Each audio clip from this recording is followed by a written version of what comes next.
Jobs have been displaced and livelihoods upended. I'm hoping that the kids can go back to school tomorrow. The past president will talk about that as well. Maybe those children might not want to go to school tomorrow, but certainly we're hoping that we can open that school. And it's also amazing to think that starting on Friday, there were 850 people who had to be evacuated, and today there are only 7 homes that can't be accessed. So again, I cannot say how proud I am of that response. I got to tell you, the past president here, Robert's going to speak in just a minute, but he has done an unbelievable job. I've been able to watch his press conferences, and I think that he and the sheriff and everyone here at the parish have just done an unbelievable job. I hope that you know that the nation was watching, and they could watch and say that they hope that their communities could respond to something like this as quickly and as effectively as y'all have. I also know that the public has a whole lot of questions that they may not have answers to. But guess what? We can't get you some of those answers because being able to answer the questions that you may have take time. When you take a water sample and you send it off to a lab, there is a certain amount of time that it takes to get an answer. We can't get our results like you get your news on TikTok. It doesn't work like that. It takes a while. So I ask the public to have some patience. It's also important to understand that we had an interesting sequence of events that happened. When that fire broke out, there was a big rainstorm. And so that rainstorm, because of that rainstorm basically coming over that plume of smoke, brought all the particulates that were in the air to the ground. That doesn't mean that what landed on the ground was utterly toxic. But that's what happened. In fact, if there wouldn't have been a rain event, you probably wouldn't have seen much. And so, again, we are going to make sure that we put out the most accurate information that the public has. But from what I've been told, from what I can see, there really is no imminent danger to any life or property other than we have to clean up a big mess. If we find that something changes as of today, the first people we're going to contact are the press and the public and let them know that. So with that, I would like to bring up Tangible Parish President Robbie Miller, who I believe has done an outstanding job. Robbie? Thank you, Governor. Thank you, Governor. I think when you look at this response, and welcome, thank y'all for being here, when you see the folks, all of the agencies and all the people standing behind us, it represents the response that has been in play since approximately from 1 hour to 6 hours of this event beginning. And everyone's been on site. I'm confident that there isn't a better team or a better effort to have started fighting this fire. I think I know the information we were given a little while ago is that it was a 20-acre fire of petroleum products and various other things that Smitty's makes. As the governor said, the tremendous effort to get that under control and to protect the environment. We had the evacuation of 1 mile for safety purposes of explosions, and we didn't know what the fire was going to do as it went into the air. So we were out of abundance of caution. We backed everybody up. So that was the reason for the evacuation. At the same time, the governor said it too, but I have to reiterate, the idea that we had an event like this had to only been divine intervention, that we don't even have an injury. And through the whole fight, we've had a firefight, and through the recovery so far, there hasn't been one injury. And of course, no deaths. And I don't know that an event like this could happen without that. It's just unbelievable how that could have happened. Tribute to training, preparation on Smitty's part and our fire department's part, and the contractors that came in place. So I want to make sure that we recognize how important that was. There's more that I can say, and I'll answer any questions in a minute, but we're going to turn it over so that you can talk to the experts about this. But I'd be remiss if I didn't talk about the 400 jobs and the family, the Smith family, who started Smitty's almost roughly 60 years ago. And they built it from one man in a van to roughly 450 employees, and basically international company. And those folks today are trying to figure out which way is up. One quick thing about that, through Louisiana Workforce, through Tangipahoa Parish Workforce, and Smitty's, today there was a office set up, the mobile unit from Louisiana Workforce in Hammond, for those individuals that work at Smitty's that are unsure where they are, could go there and start finding out what services are available to them. So a tremendous response on all levels. And with that, I thank you for coming. I'm going to turn it over to Scott at EPA. Thank you all very much. Well, good afternoon, everyone. I'm Scott Mason. I'm EPA Region 6 Administrator over Oklahoma, Texas, New Mexico, Louisiana, Arkansas, New Mexico, and for the South Central United States. Governor Jeff Landry, your leadership has been phenomenal through this. Really appreciate you and working hand in hand with the governor, with the governor's office. LDQ Secretary Courtney Burdette has been phenomenal. The Secretary and I were on the phone within minutes of this explosion happening and us finding out about it in Dallas. And we talked all through the weekend, multiple times a day. There was never a pause in our communication. I also want to thank Parish President Robbie Miller, who's done a fantastic job in leading this from the parish side. And I know that we also have federal partners here from the ATF who will be speaking here in a moment. And I would be remiss if I didn't recognize our on-scene coordinator, Bray Fisher, who you will hear from here in a minute, who's one of the finest that there is in the response efforts. I'm here today because I want the citizens and residents of Louisiana and Tangipahoa Parish to know that they can count on the United States EPA to be responsive and to be in action when called upon. And we have been called upon, and we stand ready for that. You know, you can't fully understand something until you are physically seeing it. So it was very important for me to get down here as quickly as possible, which is why I'm with you all here today and have been here on the ground all day. On August, I also just want to mention too, it is absolutely what the governor and the parish president said. It is by the grace of God that there was no loss of life and no injuries. So I think we need to recognize that. This has been an unprecedented and coordinated response. From the minute the U.S. EPA found out about it, we deployed immediately on-scene coordinators and our START response team contractors. They were here within a matter of a couple of hours. And we have been on the scene, and as of yesterday, we took over as the primary response agency. On August 22nd, the EPA was notified by the Louisiana State Police of an explosion and fire at the Smitty Supply Inc. Facility in Roseland, Louisiana. While the cause of the explosion is currently unknown, multiple above-ground storage tanks as well as multiple drums and cylinders were involved in that fire.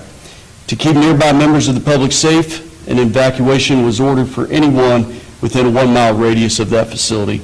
EPA staff arrived, as I mentioned, on scene the same day within a couple of hours and began assisting in the Unified Command with other Louisiana state partners and our local agencies. They conducted community air monitoring and documented the facility's efforts to secure the release. EPA's Airborne Spectral Photometric Environmental Collection Technology, otherwise known as our Aspect aircraft, was also activated to perform wide-area air screening immediately to support the on-the-ground monitoring efforts that were taking place. The sampling results indicated that the air held no danger to human health, and it continues to hold no danger to human health. On August 24th, EPA began the transition, as I mentioned, to assume operations as the lead on-scene agency coordinating the response. EPA will contain any remaining on-site hazardous materials and recover unburned material from the facility in ditches, ponds, and the Tangipahoa River. The recovered materials will be transported and disposed of at an EPA-approved facility. Operations are continuing around the clock, with more staff heading to the response location. We'll continue to conduct air monitoring and work to complete all aspects of the cleanup. EPA is also aware of materials that have flown into open waterways, and we are actively performing containment operations to reduce and remove recoverable amounts of material. EPA makes these recoveries of materials via vacuum truck with the materials stored in a frac tank for safe disposal at an EPA-approved facility. We will continue to coordinate, I should say, with the Louisiana Department of Environmental Quality, the Louisiana State Police, Tangipahoa Parish Sheriff's Office, the National Weather Service, the Governor's Office, and the Governor's Office of Homeland Security and Emergency Preparedness, and the Tangipahoa Parish Office of Homeland Security and Emergency Preparedness, and members of the public in order to keep everyone informed and safe. And again, I cannot underscore the cooperation between state and federal in this response. It is something that the folks of Louisiana should be and can be proud of. Thank you, and I'll turn it over to Bray Fisher now. Thank you. Good afternoon, everyone. My name is Bray Fisher. I'm the Federal On-Scene Coordinator. I'm with EPA for this response. And so I just wanted to touch on a couple key points of a little extra detail. So we are aware that everybody is really wanting those sample results. We have gotten some of the sample results back, and they are undergoing quality review. And the sample results we have gotten back, we are using those preliminary results to make informed decisions about our operations as we move forward. The fire currently is 98% contained, and we have taken the 1 mile evacuation zone, and it has now been shrunk into just the immediate area around the facility.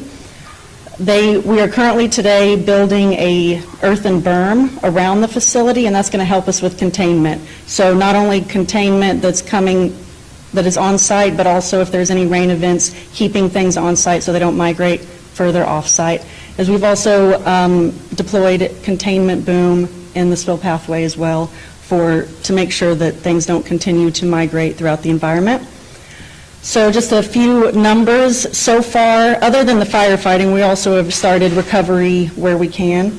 So we're at around 100,000 gallons of recovered material and about 10,000 gallons of recovered foam at this time. So I will turn it over to Louisiana Department of Air Quality. Thank you. Good afternoon. I'm Courtney Burdett. I'm the Secretary of the Louisiana Department of Environmental Quality. I'm here to report that DEQ has been actively monitoring the air quality since the inception of this event, along with EPA. We have deployed our mobile air monitoring laboratory, which we call our MAML. It's currently located on Highway 51, immediately adjacent to the site, about 2/10 of a mile away from the site of the incident. The MAML is currently providing real-time air monitoring data, which is available for public viewing on our LDEQ website. At this time, the air monitoring data from our monitors is showing results that are below actionable levels, and we will continue to monitor air quality in the impacted area. DEQ has also directed CTEH, which is the Center for Toxicology and Environmental Health, to collect representative samples of soot deposits in the impacted area. The results of the samples will be shared as they become available. DEQ is committed to working with the Unified Command to ensure that we disseminate information to the public as quickly as we can. The health and safety of our citizens and the community remains our highest priority, and we would like to thank our federal, state, and local partners, the Parish President, EPA, for working with us so closely since the beginning of this event, and we will make sure that DEQ is here until the very end. Thank you. Thank you, Courtney. I told you could do it. When I asked her to take jobs, she said, I don't have to talk to the press. I said, no, you don't.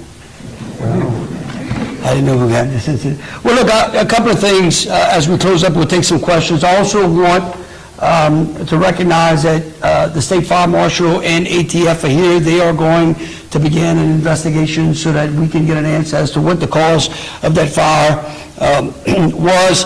Again, let me just again say to the people in the state, we have seen, unfortunately now, twice, major events, well, more than that, maybe 2 or 3 times now, major events that have affected this state, beginning with the terrorist attack that happened on New Year's Day.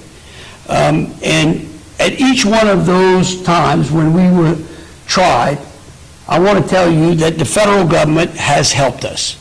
The agencies have worked seamlessly with our state agencies and with our local agencies, and I think that speaks volumes, and I want to tell them thank you. I want to also say thank you to all the first responders who have been working around the clock since the beginning of this event on Friday. Without those folks, we don't get the success that we stand here today and talk about.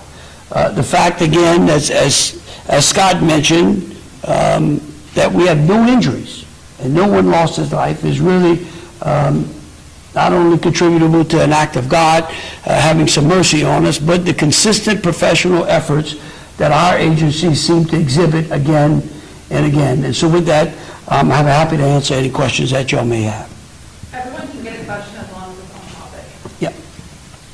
Okay, go.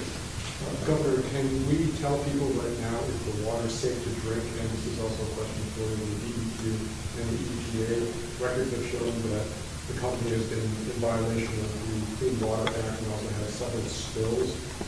Was there an issue, or was there a problem in trying to get them to comply? Because apparently there were many violations for 12 quarters. Why didn't any sanctions or any corrective actions were taken?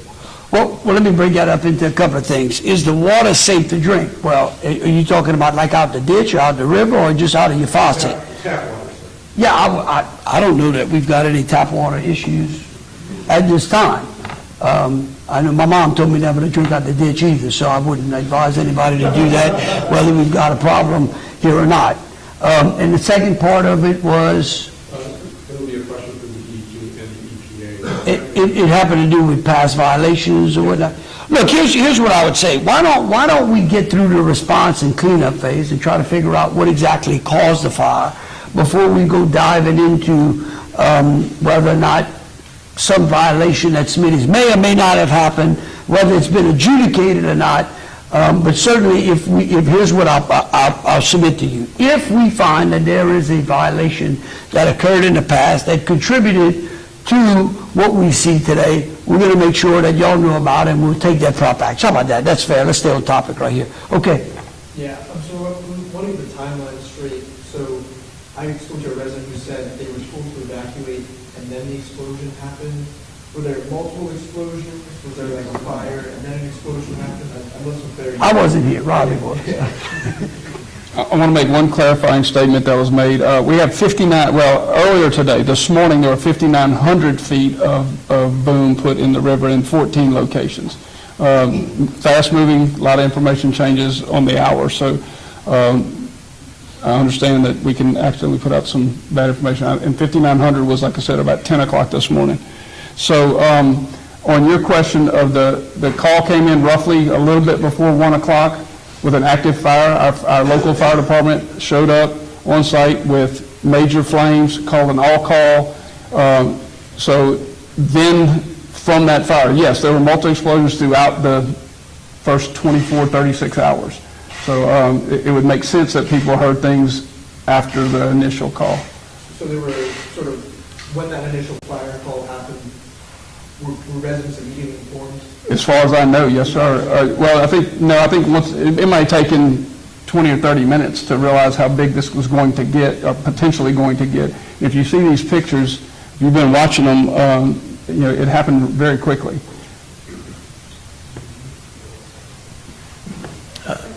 Let's see. How about we just work our way this way? Yes, ma'am. This might be a question for the EPA and the LEQ. I know you guys are doing continuous air monitoring.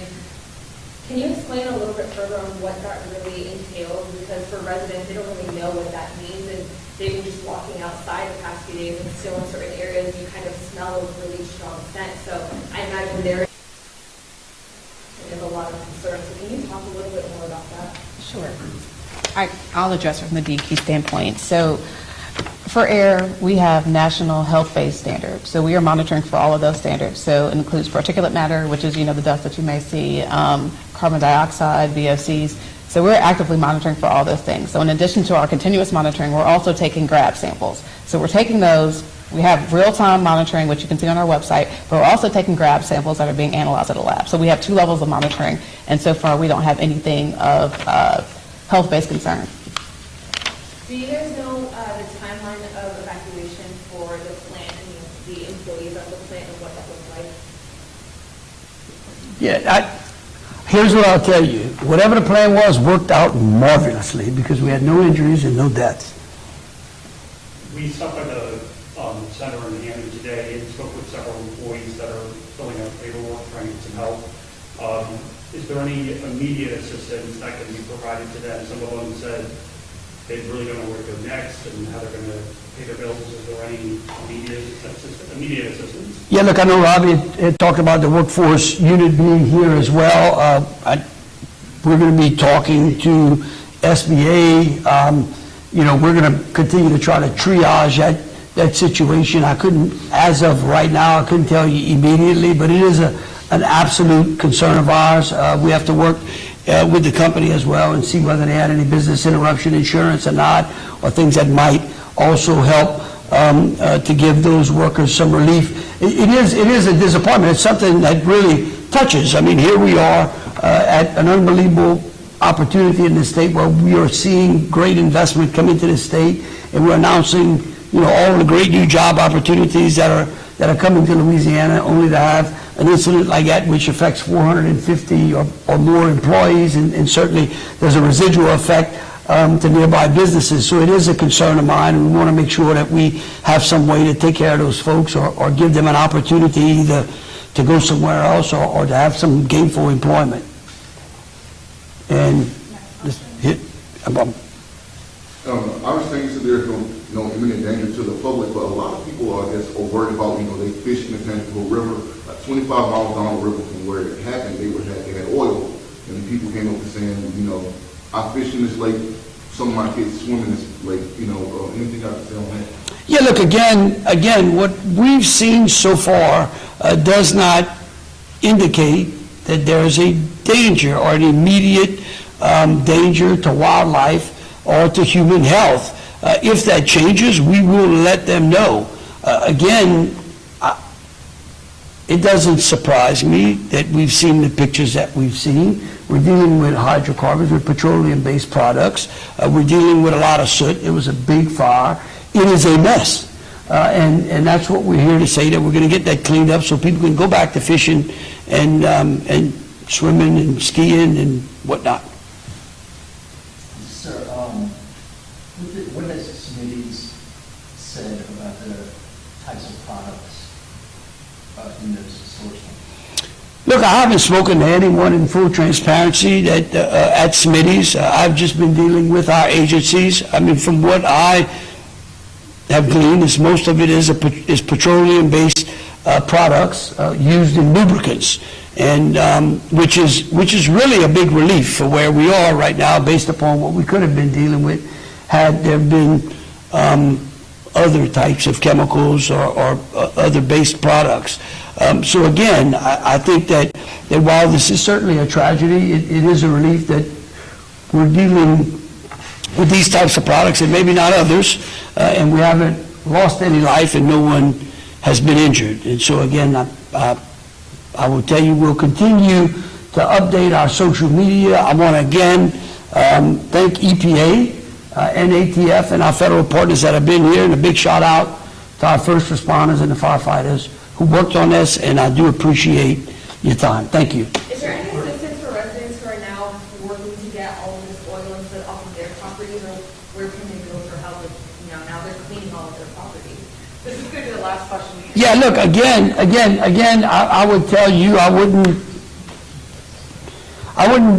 wouldn't begin that cleaning process if you couldn't until we finalize the sampling. But certainly if the sampling continues to look like it is now, then they shouldn't have a problem. Just go and wash your car at the car wash. We don't see anything that puts the public in immediate health concerns. If that changes, we will let you know. We'd rather be right than just put out bad information, but I can promise you these folks are working as fast as they can. Thank you.